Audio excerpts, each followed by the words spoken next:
हूँ। ज़ैबुन्निसा ज़ेबी मेरा नाम है, कराची पाकिस्तान से मेरा ताल्लुक़ है। और जो आज का हमारा मौजू है जो मैं इस पेज पर आज कर रही हूँ वो है नमाज जुम्मा और ईदीन, ईद की नमाज़ों के अहकामात, यानी दोनों जो ईदें हैं उनके लिए क्या अहकामात हैं और वह किस तरह से अदा की जाती हैं, और नमाज जुम्मा जो है उसके लिए क्या अहकामात हैं। तो नमाज जुम्मा जो है वो फ़र्ज़ ऐन है, यानी नमाज जुम्मा जो है वो फ़र्ज़ ऐन है, और इसका मुनकिर जो है वो काफिर और बेउज़्र तर्क करने वाला फासिक होता है। नमाज से पहले खुतबा पढ़ना वाजिब है। नमाज से पहले खुतबा पढ़ना वाजिब है।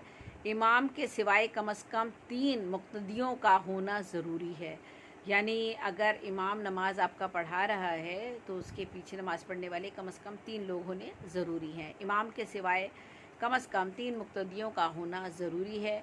ईद की नमाज के जुम्मे की नमाज़ के बारे में ये मैं आपको पहले बता रही हूँ, फिर से बता देती हूँ, शुरू करती हूँ कि नमाज जुम्मा फ़र्ज़ ऐन है।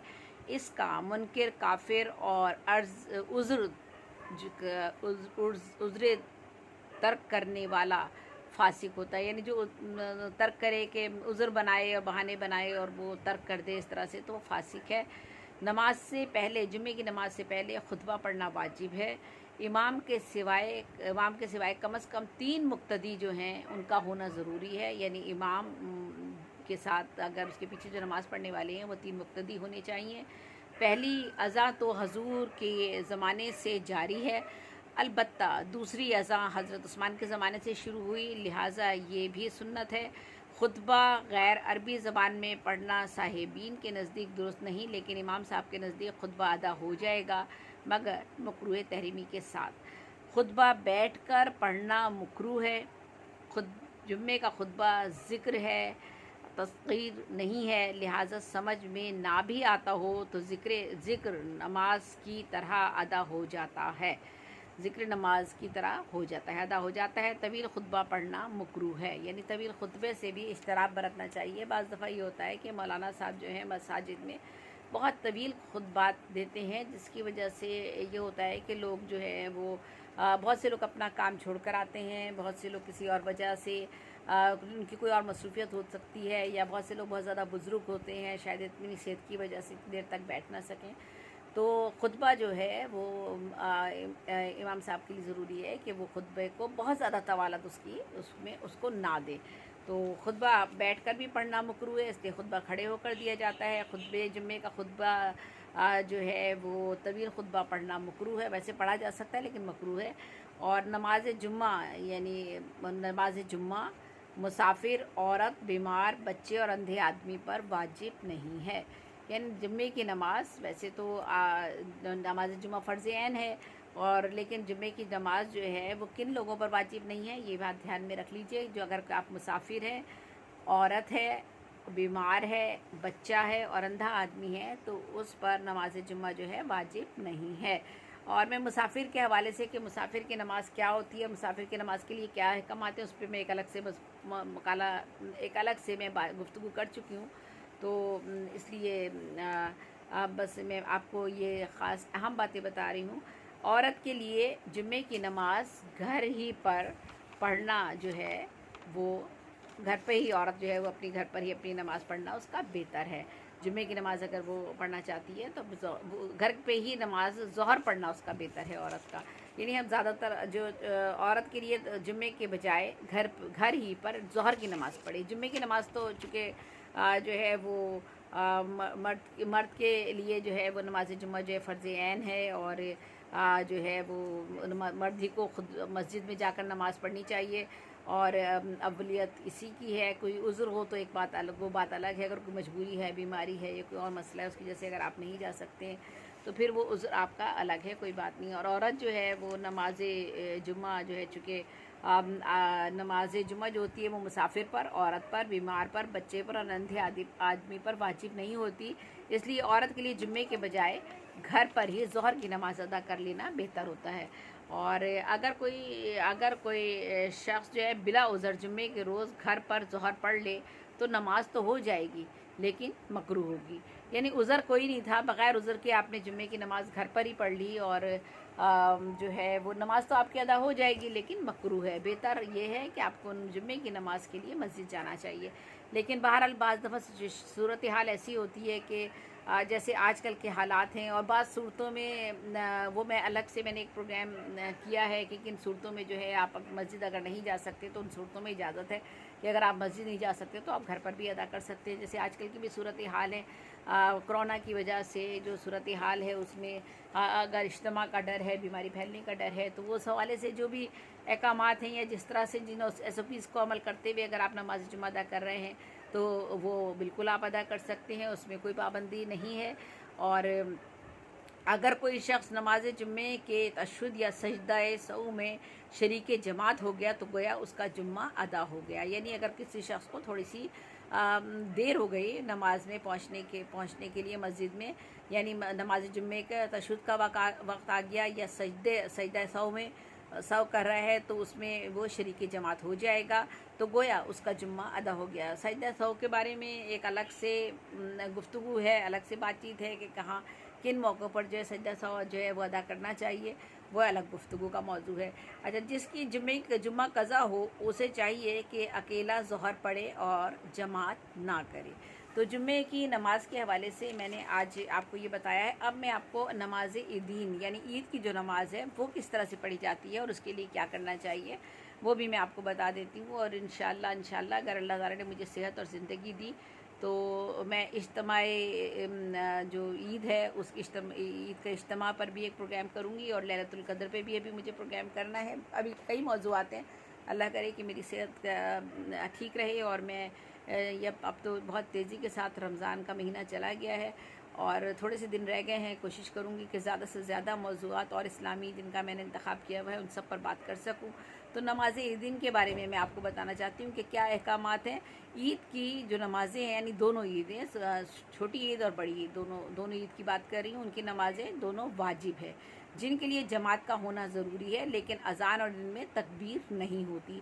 नमाज ईदीन में सजदा सौ माफ़ है, और ईदीन में नमाज के बाद खुतबे होते हैं जो सुन्नत है। जो अहकाम जुम्मे के हैं वही ईदीन के भी हैं।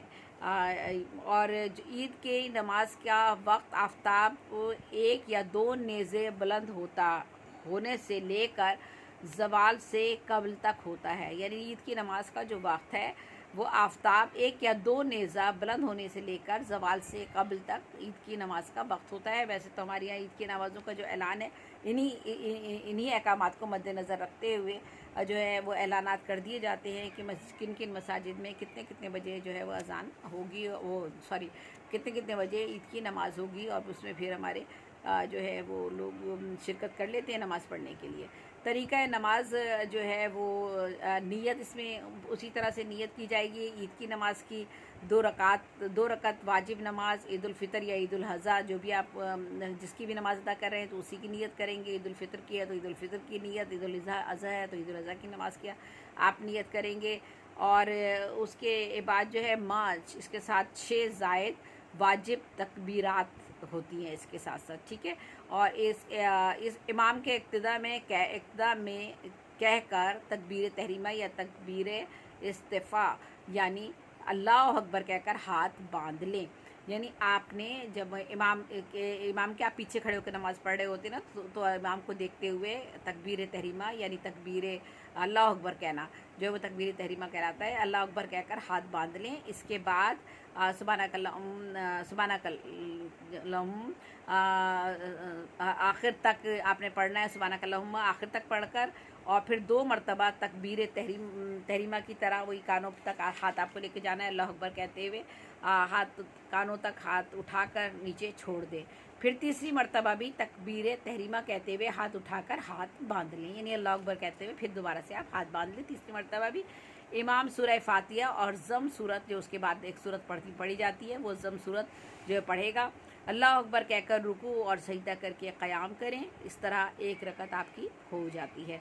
दूसरी रकत में इमाम सूरह अलहम्द और ज़म सूरत जो भी वो पढ़ना चाह रहा है उसके साथ वो सूरत पढ़ने के बाद 3 मरतबा जो है वो दीगर तकबीरात जो हैं वो कानों तक पड़ेगा और यानी तकबीरात उसकी होंगी 3 मरतबा, और फिर कानों तक हाथ उठाकर ले जाकर फिर वो छोड़ देगा। और चौथी तकबीर बग़ैर हाथ लगाए कहते हुए रुकू फिर सजदे में जाएं। गोया 6 तकबीरात ज़ायद वाजिब होंगी। इसकी 6 तकबीरात, ठीक है, 6 तकबीरात होंगी आपकी। और ये जो है इसके अलावा ये हर 2 तकबीरों के दरमियान 3 तस्बीहों की मिक़दार खामोशी है, ठीक है। ये हर 2 तकबीरों के दरमियान 3 तस्बीहों की मिक़दार खामोश रहे। नमाज ईद उल अज़हा के बाद तकबीरात तशरीक वाजिब है।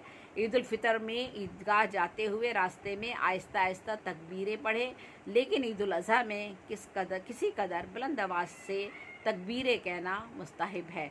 यानी आपको पता ही है कि ईद उल फ़ितर जो है, जब उसमें जो छोटी ईद है, यानी अब जो हम ईद करेंगे रमज़ान के बाद, ईद उल फ़ितर में ईदगाह जाते हुए रास्ते में आहिस्ता आहिस्ता तकबीरें पढ़नी पड़ती हैं। आहिस्ता पढ़ते, ज़ोर से नहीं पढ़ते, ठीक है। लेकिन ईद उल अज़हा जो बकरा ईद होती है, उसमें किसी कदर बुलंद आवाज़ से, थोड़ा सा बुलंद आवाज़ से तकबीरें कहते हुए जाते हैं, और मुस्तहब है तकबीरें इस तरह कहना। तो उर्फ़ा यानी 9 ज़िलहज की फ़जर की नमाज से 13 ज़िलहज की असर की नमाज के बाद तक 1 मरतबा ज़ोर से कहना वाजिब है। और तकबीरात जो तशरीक है, तकबीरात तशरीक में जो है फ़र्ज़ नमाज के बाद ये अदा की जाती हैं, यानी अल्लाहु अकबर और ला इलाहा इल्लल्लाह, फिर इस तरह से अल्लाहु अकबर, फिर अल्हम्दुलिल्लाह। ये है। फिर शरीक के मायने हैं गोश्त भुनने के हैं। तशरीक के मायने गोश्त भुनने के। और यौमुल अहर से मुराद है कुर्बानी का दिन, यानी 10 ज़िलहज। और नमाज ईद के जो मसाइल हैं उसके बारे में मैं आपको बताती चलूँ कि अगर कोई शख्स ऐसे वक्त पहुँचा कि इमाम तकबीरें कहकर क़रात कर रहा है, यानी अगर कोई शख्स नमाज की मसाइल बता रही हूँ आपको मैं, नमाज ईद के मसाइल ये हैं कि अगर कोई शख्स ऐसे वक्त पहुँचा कि इमाम ने तकबीरें कह ली हैं और क़रात कर रहा है इस वक्त, तो वो शख्स नियत बांधकर फ़ौरन तकबीरें कह ले, ठीक है। तो यानी ये मसाइल हैं। अगर कभी कभी हो जाता है इस तरह से कि थोड़ा सा लेट अगर आप पहुंच गए हैं और इमाम साहब जो हैं वो तकबीरें कह चुके हैं, और तकबीर कहने के बाद आप क़रात कर रहे हैं, यानी वो सूरत वगैरह पढ़ रहे हैं अब, तो ये शख्स नियत बांधकर फ़ौरन ही तकबीरें कह ले, ठीक है। अगर कोई शख्स ऐसे वक्त पहुँचा कि इमाम रुकू में है, तो ऐसी सूरत में ये तवक्का हो कि तकबीरात कहकर रुकू में शामिल हो जाएगा, तो तकबीरात कह ले। और अगर ये अंदेशा हो कि तकबीरात कहने तक इमाम रुकू से उठ जाएगा, तो नियत बांधकर रुकू में इमाम के साथ शरीक हो जाए, और रुकू में बग़ैर हाथ उठाए 3 तकबीरात कह ले। यानी फिर समझ आ गया, मैं दोबारा से ये बात बता देती हूँ आपको कि अगर कोई शख्स ऐसे वक्त पहुँचा कि इमाम तकबीरें कहकर क़रात कर रहा है, तो ये शख्स नियत बांधकर फ़ौरन तकबीरें कह ले, ठीक है, अगर थोड़ा सा देर हो गई है। अच्छा, दूसरा मसला इसमें यह है कि अगर कोई शख्स ऐसे वक्त पहुँचा कि इमाम रुकू में चले गए, और ऐसी सूरत में अगर ये तवक्का हो कि तकबीरात कहकर रुकू में आप शामिल हो जाएंगे, तो तकबीरात कह लें। और अगर ये अंदेशा हो कि तकबीरात कहने तक इमाम रुकू से उठ जाएंगे, तो नियत बांधकर आप भी रुकू में इमाम के साथ शरीक हो जाएं, ठीक है। और रुकू में बग़ैर हाथ उठाए 3 तकबीरात कर ले। रुकू में शरीक होने के बाद एक तकबीर भी ना कहने पाया था कि इमाम रुकू से उठ गया, तो मुक्तदी की सारी तकबीरें साक़ित हो जाएंगी और बिला तकबीरों के नमाज हो जाएगी, ठीक है। रुकू में शरीक होने के लिए, क्योंकि पहले बताया ना कि वो अगर इमाम साहब रुकू में थे और आप उस वक्त पहुँचे, तो अब अगर यह है कि रुकू में शरीक होने के बाद अभी आप एक तकबीर भी ना कहने पाए थे कि इमाम रुकू से उठ गए, और तो मुक्तदी जो नमाज पीछे पढ़ रहा था, मुक्तदी की सारी तकबीरें साक़ित हो गई और बिला तकबीरों के उसकी नमाज हो जाएगी। उसके बाद वो आगे जो मज़ीद पढ़ना है नमाज को, उसे वो पढ़ ले। अगर कोई शख्स एक रकात के बाद नमाज में शरीक हुआ, यानी एक रकात हो चुकी है उसके बाद वो नमाज में शरीक होता है, तो दूसरी रकात इमाम के साथ पढ़कर इमाम के सलाम फेरने के बाद अपनी छूटी हुई रकात इस तरह पढ़े कि पहले क़रात पढ़े, बाद में 3 तकबीरात कह के रुकू वगैरह कर ले। ईद की नमाज से पहले किसी जगह भी और नमाज ईद के बाद ईदगाह में नफल पढ़ना मकरूह है। याद रखिए कि ईद की नमाज से पहले किसी जगह भी और नमाज ईद के बाद ईदगाह में नफल पढ़ना मकरूह है। अगर दोनों भी रकातें ना मिलें या बाद में शरीक हुआ हो तो इमाम के सलाम फिरने के बाद हस्बे कायदा तकबीरों के साथ नमाज पढ़ ले। अगर इमाम तकबीरें कहना भूल जाए तो रुकू में बाआवाज़ बुलंद तकबीरात कहे, लेकिन हाथ ना उठाए, और अगर क़याम कर लिया तब भी तकबीरात कह दे, नमाज फासिद ना होगी। ठीक है, बाज़ दफ़ा ये सूरत हो सकती है कि इमाम भूल जाता है, यानी अगर इमाम तकबीरें कहने भूल गए हैं, जो इमाम आपको नमाज़ पढ़ा रहे हैं वो तकबीर कहना भूल गए हैं, तो रुकू में बाआवाज़ बुलंद तकबीरात कहें, लेकिन हाथ ना उठाएं, और अगर क़याम कर लिया है तब भी तकबीरात कह दे, और तो इससे नमाज फासिद ना होगी। ईद उल फितर किसी उज़्र से पहले रोज़ाना पढ़े तो दूसरे रोज़ कबल ज़वाल तक पढ़े, तीसरे रोज़ ना पढ़े। अलबत्ता ईद उल अज़हा की नमाज तीसरे रोज़ तक भी पढ़ी जा सकती है, क्योंकि ईद उल अज़हा जो है हम 3 दिन तक मनाते हैं, कुर्बानी की ईद जो है, तो उसमें जो नमाज है 3 रोज़ तक पढ़ी जा सकती है। तो बहरहाल ये आज का मेरा मौजू था कि जुम्मे की नमाज के बारे में क्या अहकामात हैं और ईद की नमाज के बारे में क्या अहकामात हैं, उनके बारे में आज मैंने आप लोगों से बातचीत की है। और